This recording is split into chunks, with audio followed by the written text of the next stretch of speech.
Banyak orang bertanya, mengapa dalam mempelajari agama mesti harus mengenal rasa? Memang kalau hanya sampai pada tingkat syariat, bab rasa tidak pernah dibicarakan atau disinggung. Tetapi pada tingkat tarekat ke atas, bab rasa ini mulai disinggung. Karena bila belajar ilmu agama itu berarti mulai mengenal siapa Sang Pencipta itu. Karena Tuhan Maha Gaib, maka dalam hal gaib kita wajib mengaji rasa. Jadi jelas berbeda dengan tingkat syariat yang memang mengaji telinga dan mulut saja, dan mereka hanya yakin akan hasil kerja panca inderanya, bukan batinnya. Bab rasa dapat dibagi dalam beberapa golongan, yaitu rasa tunggal, sejatinya rasa, rasa sejati, rasa tunggal jati. Mengaji rasa sangat diperlukan dalam mengenal gaib, karena hanya dengan mengaji rasa yang dimiliki oleh batin itulah, maka kita akan mengenal dalam arti yang sebenarnya apa itu gaib. Rasa tunggal. Yang empunya rasa tunggal ini ialah jasad atau jasmani, yaitu rasa lelah, lemah, dan capek. Kalau rasa lapar dan haus itu bukan milik jasmani, melainkan milik nafsu. Mengapa jasmani memiliki rasa tunggal ini? Karena sesungguhnya dalam jasmani atau jasad ada penguasanya atau penunggunya. Orang tentu mengenal nama Qadam atau Alif Lam Alif. Itulah sebabnya, maka di dalam Al-Quran, Tuhan memerintahkan agar kita mau merawat jasad atau jasmani. Kalau perlu, kita harus menanyakan kepada orang yang ahli atau mengerti.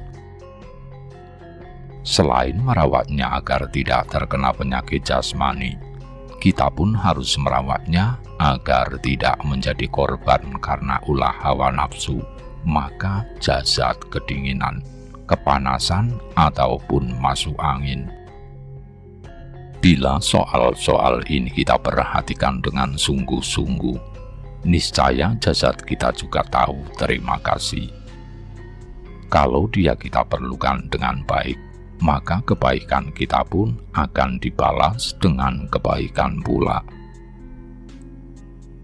Karena sesungguhnya jasad itu pakaian sementara untuk hidup sementara di alam fana ini. Kalau selama hidup jasad kita rawat dengan sungguh-sungguh, kita bersihkan 2 kali sehari dengan mandi, sebelum puasa keramas, sebelum sholat berwudu, dan tidak menjadi korban hawa nafsu, serta kita lindungi dari pengaruh alam. Maka dikala hendak mati, jasad yang sudah suci itu pasti akan mau diajak bersama-sama kembali ke asal, untuk kembali ke Sang Pencipta. Seperti halnya kita bersama-sama pada waktu datang atau lahir ke alam fana ini. Mati yang demikian dinamakan mati tilem atau tidur, atau mati sempurna. Pandangan yang kita lakukan malah sebaliknya, mati dengan meninggalkan jasad. Kalau jasad sampai dikubur, maka Qadam atau Alif Lam Alif akan mengalami siksa kubur, dan kelak di hari kiamat akan dibangkitkan. Dalam mencari nafkah baik lahir maupun batin, jangan mengabaikan jasad, jangan melupakan waktu istirahat. Sebab itu Tuhan ciptakan waktu 24 jam. Juga dalam hal berpuasa, jangan sampai mengabaikan jasad.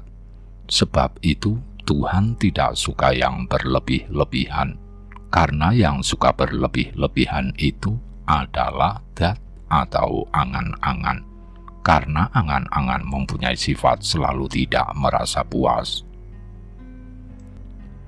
Sejatinya rasa, ataupun yang datangnya dari luar tubuh dan menimbulkan adanya rasa, maka rasa itu dinamakan sejatinya rasa. Jadi sejatinya rasa adalah milik panca indera.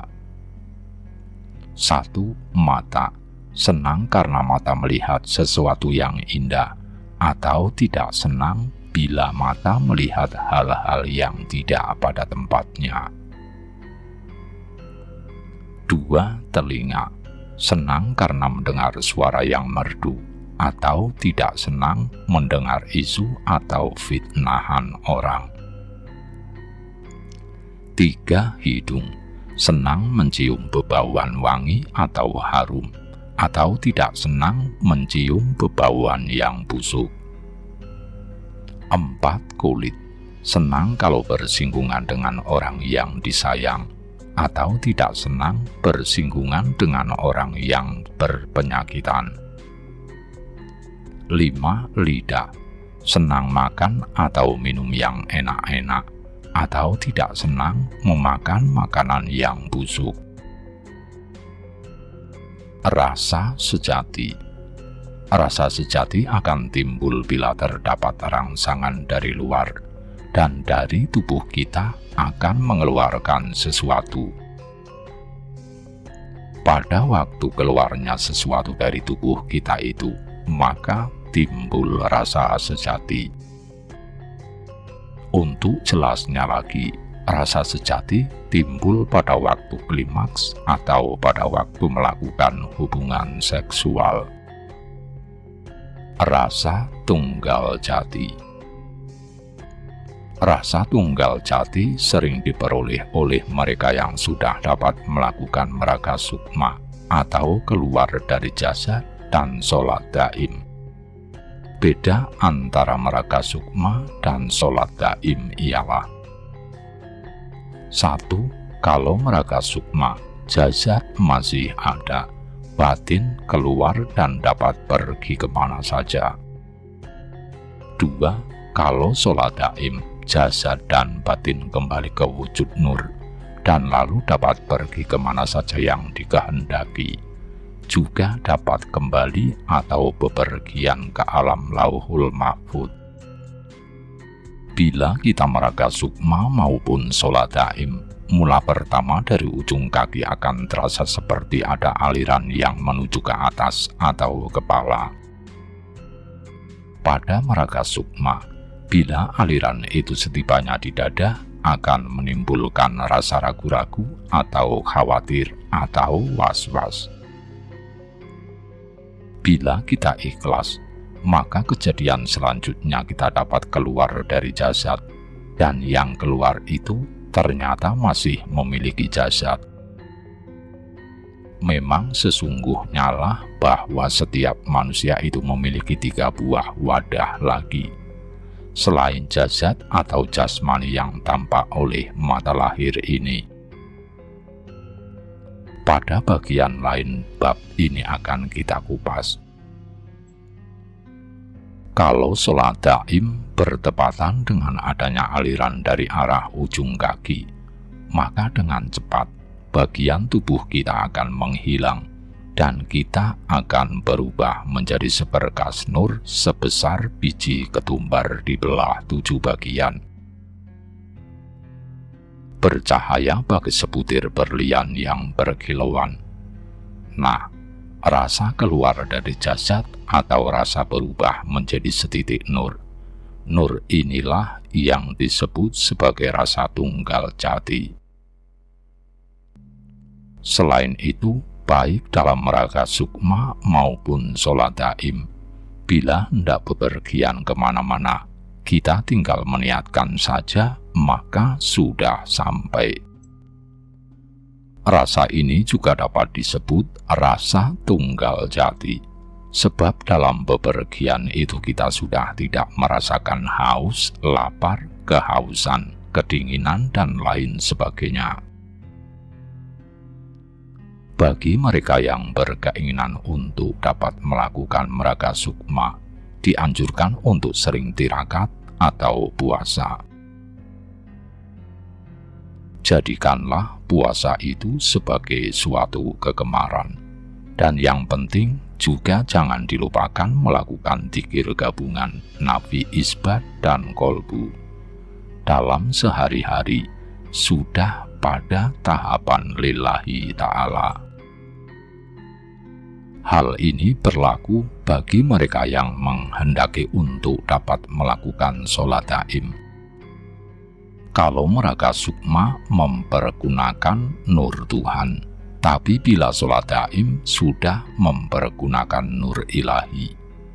Karena ada rasa sejati, maka rasa merupakan asal-usul segala sesuatu yang ada. Oleh sebab itu, bila hendak mendalami ilmu ma'rifat Islam dianjurkan untuk selalu bertindak berdasarkan rasa. Artinya, jangan membenci, jangan menaruh dendam, jangan iri, jangan sirik, jangan bertindak sembrono, jangan bertindak kasar terhadap sesama manusia, dan lain-lain. Sebab di hadapan Tuhan yang Maha Kuasa, kita ini semua sama, karena masing-masing memiliki rasa. Rasa merupakan lingkaran penghubung antara etika pergaulan antar manusia, juga sebagai lingkaran penghubung pergaulan umat dengan penciptanya. Rasa tunggal jati ini mempunyai arti dan makna yang luas, karena bagai hidup itu sendiri. Apapun yang hidup mempunyai arti, dan apapun yang mempunyai arti itu hidup. Sama halnya apapun yang hidup mempunyai rasa, dan apapun yang mempunyai rasa itu hidup. Dalam olah batin, meditasi menjadi salah satu topik pembicaraan yang tiada habis-habisnya. Tentu hal tersebut ada sebabnya. Sebabnya tiada lain karena meditasi adalah salah satu usaha proses untuk meningkatkan pengembangan pribadi seseorang secara total. Mengusahakan rumus yang pasti mengenai arti meditasi tidaklah mudah. Yang dapat dilakukan adalah memberi gambaran berbagai pengalaman dari mereka yang melakukan meditasi. Berdasarkan pengalaman meditasi dapat berarti: 1. Melihat ke dalam diri sendiri. 2. Mengamati, refleksi kesadaran diri sendiri. 3. Melepaskan diri dari pikiran atau perasaan yang berubah-ubah, membebaskan keinginan duniawi sehingga menemui jati dirinya yang murni atau asli. 3 hal tersebut di atas baru awal masuk ke alam meditasi. Karena kelanjutan meditasi mengarah kepada sama sekali tidak lagi mempergunakan panca indera, termasuk pikiran dan perasaan, terutama ke arah murni, mengalami kenyataan yang asli. Perlu segera dicatat bahwa pengalaman meditasi akan berbeda dari orang ke orang yang lain, karena pengalaman dalam bermeditasi banyak dipengaruhi oleh latar belakang temperamen, watak, dan tingkat perkembangan spiritualnya, serta tujuan meditasinya dengan kulit atau baju kebudayaan orang yang sedang melakukan meditasi. Selang beberapa lama kemudian, Sang Hyang Nurasa punya anak lagi yang lahir akian atau bersifat jin sejati laki-laki. Kemudian diberi nama Sang Hyang Brahmana Wisesa atau Sang Hyang Daya. Setelah anak-anaknya dewasa, maka Sang Hyang Nurasa kemudian manunggal wujud dengan anaknya Sang Hyang Wenang. Sang Hyang Wenang merenungkan isi pustaka Darya, kemudian sangat ingin mensuri tauladani perjalanan kakeknya Sang Hyang Nurcahya. Maka dia meninggalkan kerajaan dan berkelana melakukan laku brata, sebagaimana yang dijalankan Sang Hyang Nurcahya. Kemudian membangun kahyangan di puncak Gunung Tunggal di Pulau Dewa. Diciptakannya surga yang sangat indah di kahyangan itu. Setelah bertapa selama 300 tahun, Sang Hyang Wenang disembah oleh para raja jin dan dianggap sebagai Kang Amurbeng Alam. Alkisah, ada seorang raja manusia, Prabu Hari, yang berkuasa di Keling, yang terkenal kebijaksanaan dan kebaikannya. Prabu Hari sangat marah ketika mendengar Sang Hyang Wenang di puncak Gunung Tunggal mengaku sebagai Kang Amurbeng Alam dan menciptakan surga di kahyangannya. Maka didatangi dan adu kesaktian. Prabu Hari kalah dan tunduk kepada Sang Hyang Wenang. Maka orang-orang Keling menyembah kepada Sang Hyang Wenang dan menyebutnya sebagai Ingkang Maha Luhur. Sang Hyang Wenang memperistri putri Prabu Hari, Dewi Sohati, dan mempunyai keturunan berupa Agyan yang berwujud jasmani, namun diliputi cahaya kuning, merah, hitam, dan putih. Anak tersebut dimandikan dengan air kehidupan, sehingga bayi itu bisa bergerak dan cahaya 4 warna yang meliputi berkumpul menjadi satu. Setelah itu, sirna wujud jasmani sang bayi tinggal badan rohani yang diliputi cahaya gemerlapan. Sang Hyang Wenang memberinya nama Sang Hyang Tunggal. Setelah dewasa, Sang Hyang Tunggal juga suka bertapa seperti ayahnya. Sang Hyang Wenang berketurunan lagi Agyan Dampit. Keadaannya diliputi cahaya maya-maya atau semburat, laksana, sesotya, atau permata. Mereka dimandikan air kehidupan dan diberi nama Sang Hyang Hening yang laki-laki dan Sang Yati yang putri. Cerita selanjutnya, Sang Hyang Wenang manunggal wujud dengan Sang Hyang Tunggal dan menggunakan semua nama sebutan yang dimiliki Sang Hyang Wenang dan lebih sering disebut Sang Hyang Wisesaning Tunggal. Sang Hyang Wisesaning Tunggal memikirkan kitab pusaka warisan leluhurnya Pustakadarya. Hatinya gundah ketika merenungkan bahwa leluhurnya Nabi Adam dan Nabi Sis adalah berbadan jasmani dan berhubungan langsung dengan alam dunia. Sedangkan mulai Sayyid Anwar sampai pada dirinya hanya berbadan rohani yang tidak menguasai alam dunia. Karena itu, dia bertapa untuk bisa memiliki keturunan yang bisa menguasai jagat triloka. 1. Jagat nginggil, jagat untuk para dewa dan malaikat. 2. Jagat tengahan, jagat untuk manusia dan semua titah berbadan jasmani yang hidup di alam keramaian. 3. Jagat ngandap, jagat lelembut. Laku tapa Sang Hyang Wisesaning Tunggal dikabulkan Yang Maha Kuasa dan diberi keturunan Batara Ismaya dan Batara Manikmaya. Keduanya lahir dalam satu wujud atau sesotya permata inti cahaya sebesar telur ayam. Kemudian dimantrai oleh Sang Hyang Wisesaning Tunggal menjadi 2 anak yang berbadan jasmani, Batara Ismaya dan Batara Manikmaya. Kedua anak ini tidak bisa melihat Sang Hyang Wisesaning Tunggal, namun bisa mendengarkan suaranya. Maka keduanya berkeyakinan bahwa yang bersuara tanpa rupa itu adalah Kang Murbeng Alam atau penguasa alam semesta.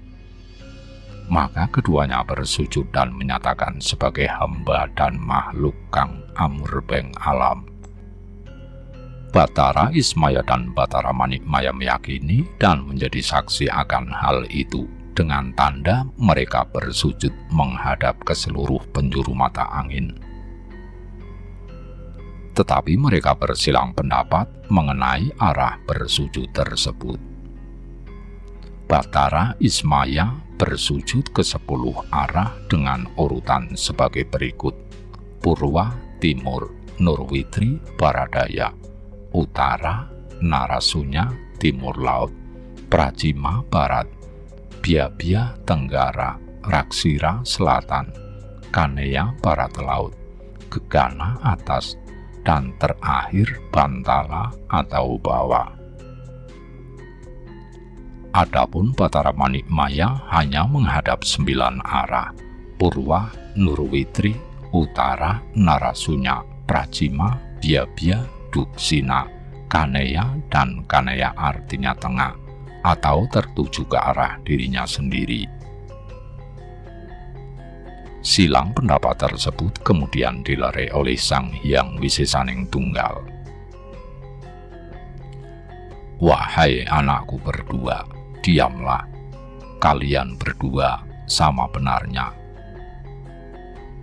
Ketahuilah, perselisihanmu itu akan menjadi perlambang. Di kemudian hari, Ismaya telah digariskan nasibnya akan mempunyai anak 10, dan Manikmaya mempunyai anak 9. Batara Ismaya menyatakan keraguannya dengan apa yang dikatakan Sang Hyang Wisesaning Tunggal. Dia ragu akan mendapatkan jodoh karena diciptakan jelek, berkulit hitam, berbeda dengan Manikmaya yang tampan dan kulitnya bercahaya.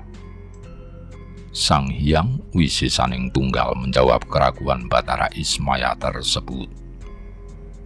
Putraku Ismaya, janganlah engkau mengira kalau tidak akan bertemu jodohmu. Ketahuilah, isi jagat raya ini saling berpasang-pasangan. Seperti misalnya panas dan dingin, baik dan buruk, lelaki dan perempuan, dan sebagainya.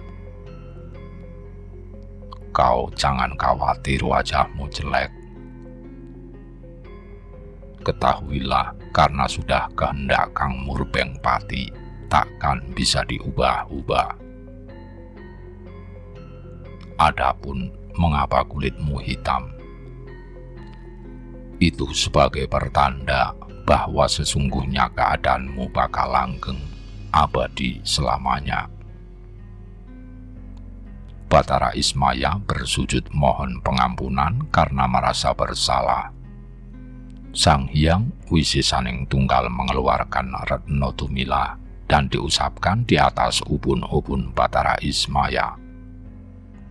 Maka cahaya warna kulit Ismaya yang hitam berubah menjadi cahaya pelangi yang melengkung. Sang Hyang Wisesaning Tunggal berkata, Wahai anakku Ismaya, suatu saat nanti wajahmu akan memancarkan cahaya menerawang bagai bulan matahari. Batara Ismaya masih meragukan lagi. Maka Sang Hyang Wisesaning Tunggal mengeluarkan paesan atau cermin dan menyuruh Ismaya bercermin. Ketika melihat wajahnya sendiri di paesan bagaikan cahaya bulan matahari, maka Ismaya merasa malu dan segera bersujud. Selanjutnya, Sang Hyang Wisesaning Tunggal memberikan wejangan kepada Batara Ismaya yang masih merasa ragu akan kekuasaan Sang Hyang Wisesaning Tunggal. Karena meragukan itu, maka Ismaya tidak diizinkan untuk merajai manusia di alam dunia.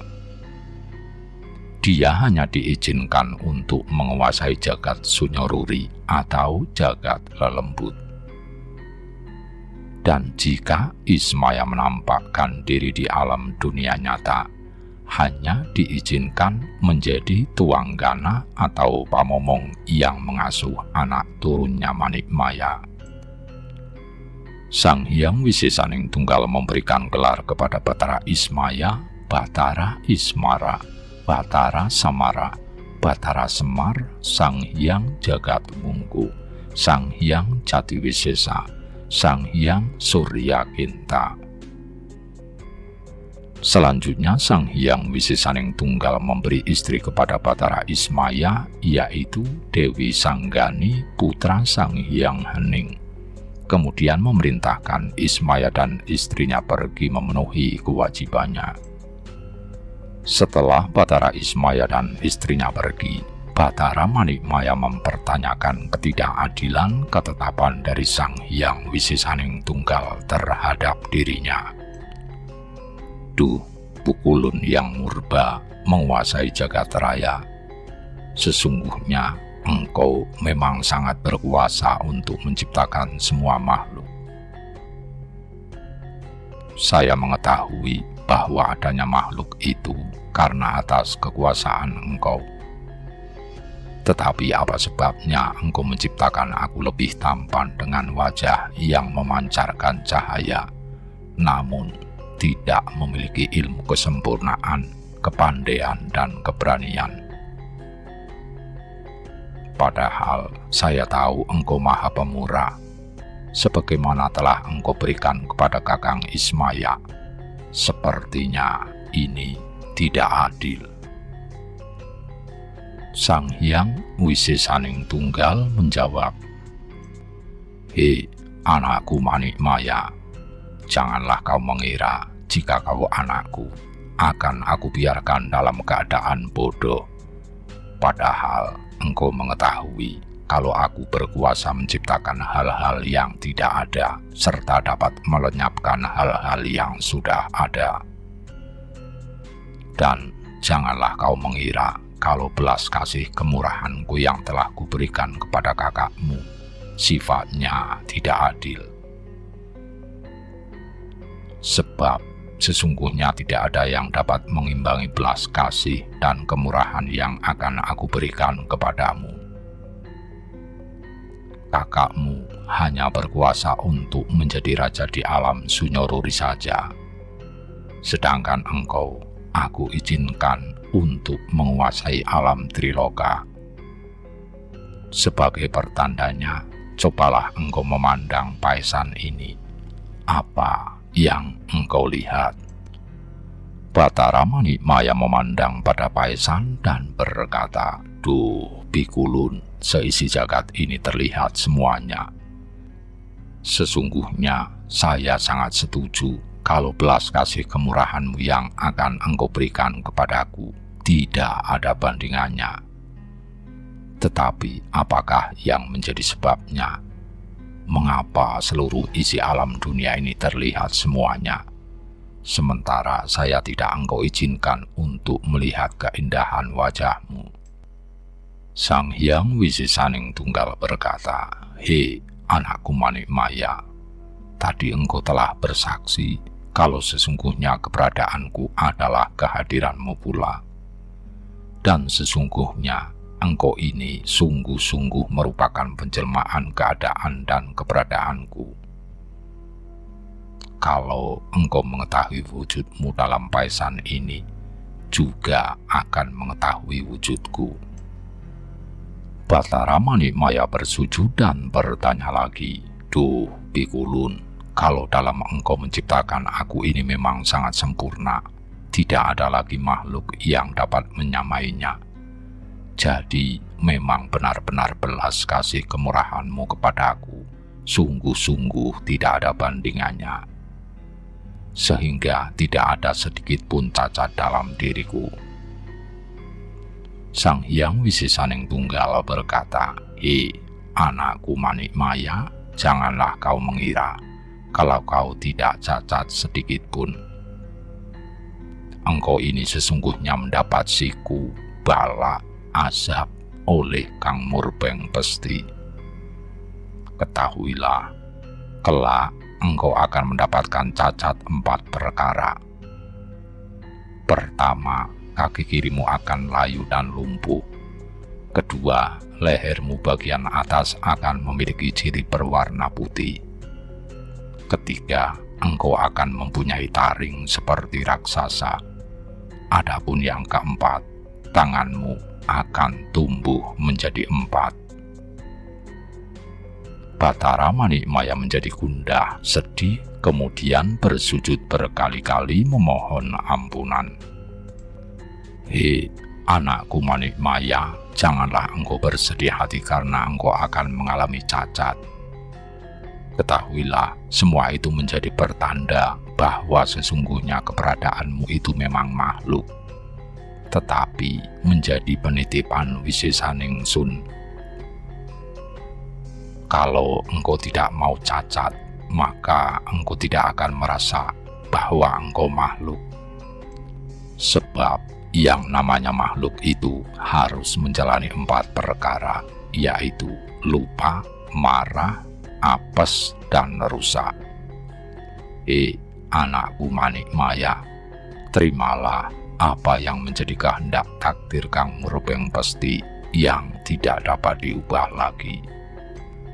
Kalau engkau menerima kehendak takdir dengan ikhlas, pasti engkau akan mendapatkan pahala sebagai penghibur duka lara hatimu, berupa kadipian, kamayan, dan ilmu kawuwusan. Keterangan ketiga pahala tersebut sebagai berikut. 1. Kadipian adalah kesempurnaan dalam segala hal, yakni kesempurnaan segala kelebihan, kebijaksanaan, dan mengetahui rahasia segalanya, mengetahui hancurnya jagat, mengetahui perhitungan perjalanan matahari, bulan, dan sebagainya. Dan weruh sadurunging winarah ing reh kang durung kelakon, mengetahui sebelum mendapatkan pelajaran segala apa yang belum terjadi, serta mengetahui semua jenis makhluk, tidak tersamarkan seluruh hikmat satu persatunya.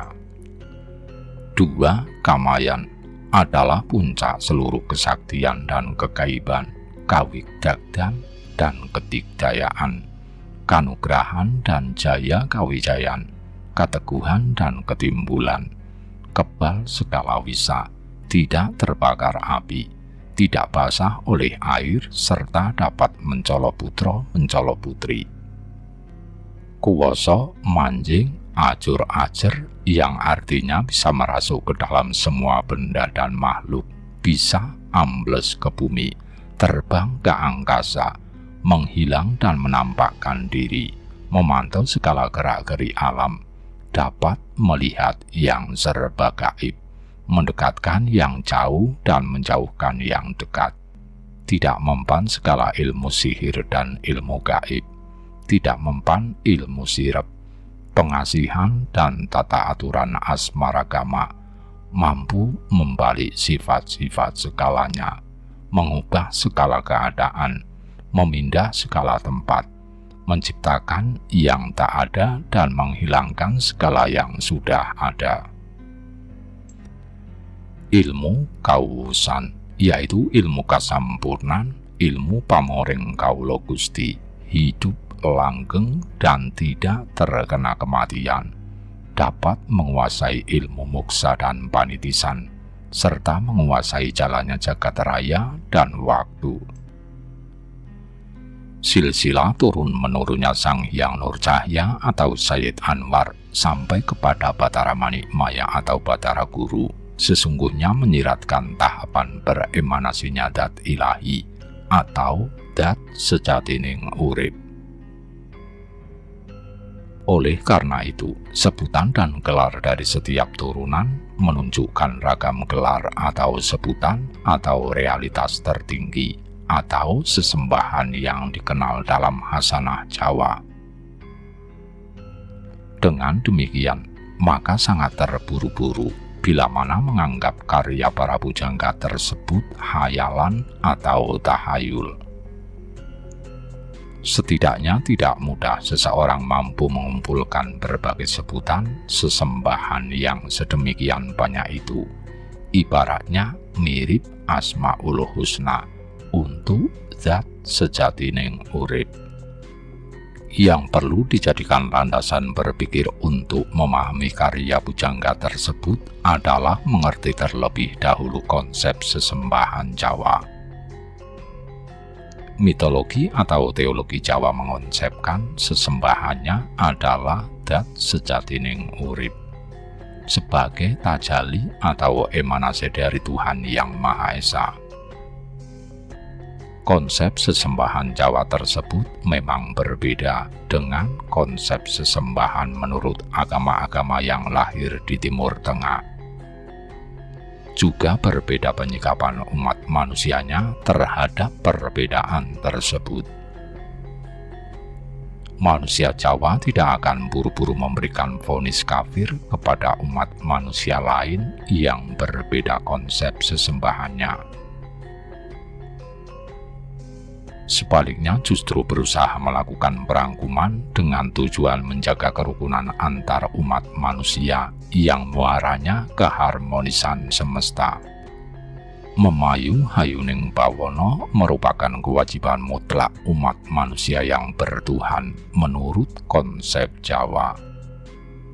Serat Kanda, Paramayoga, dan karya-karya pujangga lainnya menunjukkan bukti upaya perangkuman yang bertujuan melaksanakan kewajiban memayu hayuning bawono tersebut. Dalam rangka mengupayakan perangkuman demi keharmonisan hubungan antar manusia, para pujangga Jawa tidak semata-mata bersikap membela dan mengunggulkan konsep kesempurnaan sesembahannya. Justru dalam kisah Paramayoga, dengan jelas nyata menempatkan sesembahannya pada posisi kalah sempurna. Bahkan dibanding dengan seorang nabi masih kalah sempurna juga. Di antaranya disebutkan bahwa Sang Hyang Wenang dinyatakan kalah sakti dibandingkan Nabi Sulaiman. Saat Sang Hyang Wenang kalah oleh Nabi Sulaiman, maka sebutan realitas tertinggi sesembahan Jawa tersebut beserta seluruh keluarga dewa bersembunyi di telenging bumi, di dasar bumi. Setelah Nabi Sulaiman meninggal, Sang Hyang Wenang berikut seluruh keluarga dewa muncul kembali dan bertahta di kahyangan puncak Gunung Tunggal di Pulau Dewa. Juga dalam cerita ketika Sang Hyang Jagatnata atau Batara Guru mendengar kelahiran Yesus Al-Masih atau Nabi Isa yang dinyatakan sebagai roh Tuhan, maka Batara Guru dan pengiringnya dalam wujud rohani menjenguk Nabi Isa di tempat kelahirannya.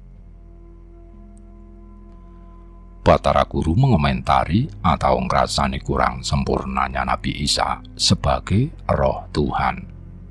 Maka seketika kaki kiri Batara Guru apus atau lumpuh. Kemudian setelah merasa kalah sempurna, Batara Guru dan pengiringnya menampakkan diri, dan anehnya kemudian menyumbang kain sutra untuk popok Nabi Isa. Kisah Batara Guru dengan Nabi Isa terus berlanjut, di mana Batara Guru, Siwa, Sang Hyang Jagatnata diposisikan berkarakter jahat dan berupaya membunuh Nabi Isa.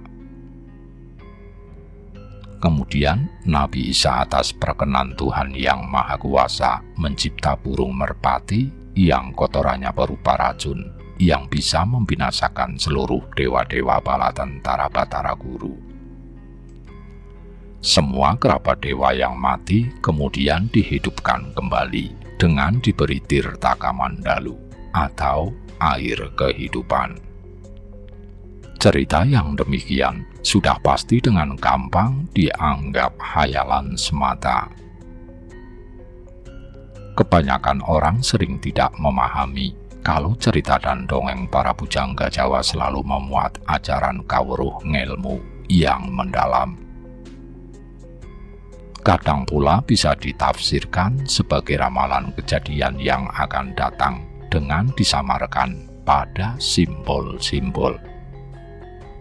kadang pula berupa pasemon atau sindiran halus terhadap fenomena sosial di zaman para pujangga tersebut hidup. Oleh karena itu, tidak bisa ditelan mentah-mentah cerita dan dongeng karya para pujangga tersebut. Selanjutnya diceritakan pula dalam Paramayoga bahwa Sang Hyang Jagatnata maupun para dewa-dewa kerabatnya, anak pinak keturunan dari Sang Hyang Wenang, menurunkan semua cikal bakal yang menghuni alam semesta. Baik itu para dewata, manusia, lelembut, demit, siluman, dan binatang. Keturunan cikal bakal tersebut juga kawin-mawin sehingga tercampur antara gen dewa, gen manusia, gen siluman, dan gen binatang. Akibat kawin-mawin yang sudah sedemikian rupa, maka akibatnya menjadi beragam karakter watak manusia. Ada yang berbudi luhur layaknya para dewa, ada yang jahil seperti demit, ada yang berwatak mirip binatang, kemudian ada yang campuran berbagai watak dewa, watak siluman, dan watak binatang. Entah campuran seperti apa karakter kita sebagai umat manusia di zaman ini. Ternyata asal-usul manusia memang tetap merupakan misteri. Para pujangga Jawa yang mungkin tertantang untuk menguak misteri itu, kemudian mengubah cerita semacam Serat Kanda dan Paramayoga. Ringkasnya, pendapat para pujangga tersebut menyatakan bahwa semua titah dumadi berasal dari dat sejatining urip, Hyang Adamah, Atman, atau Adam, yang berdimensi rohani dan jasmani. Dengan model berpikir pujangga Jawa tersebut, terjawab pula penyebaran anak keturunan Adam ke seluruh jagat. Demikian apa yang dapat kami sampaikan, semoga bermanfaat bagi kita semua.